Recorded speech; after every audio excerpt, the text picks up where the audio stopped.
Good morning, everybody. Welcome to today's Spirit Lift. Today is a sequel of sorts to yesterday's Spirit Lift, where I talked about change and loss. There was a quote by seminary professor Todd Bolsinger that said, "Resistance is not due to change as much as it's due to loss." And that was a really profound quote for me, and I think that's true. And you might want to watch yesterday's video to see what I said there more fully, but I want to give you an example today, and I want to talk a little bit more about that. One of the things that I said in yesterday's video is that it's really hard for us to deal with loss, and loss is a fact of life in any organization.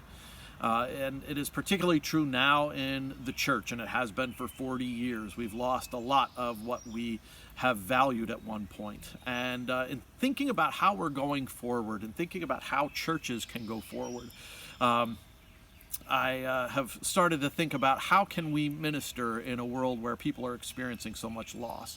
Very often we have these blinders on, and we forget that what we are offering is something that needs to find an audience, if you will, a way of reaching people, if you will, beyond just our doors. So often, because we're dealing with loss and we haven't identified it as such, we're resistant to change. And so what I brought here as an example is I want to use this bottle as our ministry. I want to use this bottle filled with fresh, cool water. That's our ministry. That's how we want to respond to things in the world.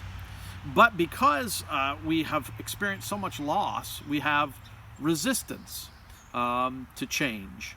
We have resistance because we're experiencing a loss. We would like things to go back to the way they were. We would like the Sunday school teachers that we had when we were little. We'd like the kinds of Christmas Eve services or Easter dawn services that we had when we were little, when the church was packed. And those things are losses. And we all try and blame people, or try and have some sort of not consciously, but we blame people, or we have resistance to what's going on. Well, I looked up the definition of resistance in the dictionary, and using physics or electricity, resistance means an opposing force, right?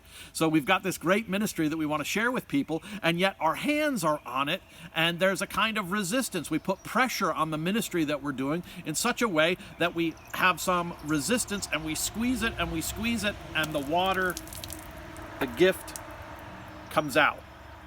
And it dilutes our ministry. Instead of, and that's what resistance does, it puts pressure on us, it puts pressure on the church, it puts pressure on our ministry to just be the way that it used to be, and we can't do that anymore. So rather than acknowledge our loss, we put all this effort and all this stress on resistance. You don't like it, and I don't like it. We know we feel bad, we know we feel resistant, but we don't know why, if we haven't identified it as loss. So thinking about going forward, and I'm just sort of playing around with these ideas right now, thinking about going forward, instead of resistance, what do we have to do? We have to pass on the ministry that we have. We have to share it with somebody else. Not holding onto it tightly, but sharing it. Not holding onto it with a death grip, a resistance grip, an oppositional grip, but we have to say, we have something here that we think is valuable. How can we share this with other people? I hope tomorrow to have some more practical examples of what that sharing might look like. Maybe you have some too. Check down in the comments and write your thoughts or your ideas. I'd love to sort of creatively spin through this, because I'm guessing that most of us, clergy or lay people, know what I'm talking about right here. You know this is the situation. Maybe you haven't put it into words before, but that's the situation.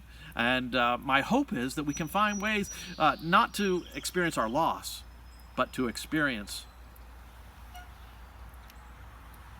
our hope and experience our sharing in the future.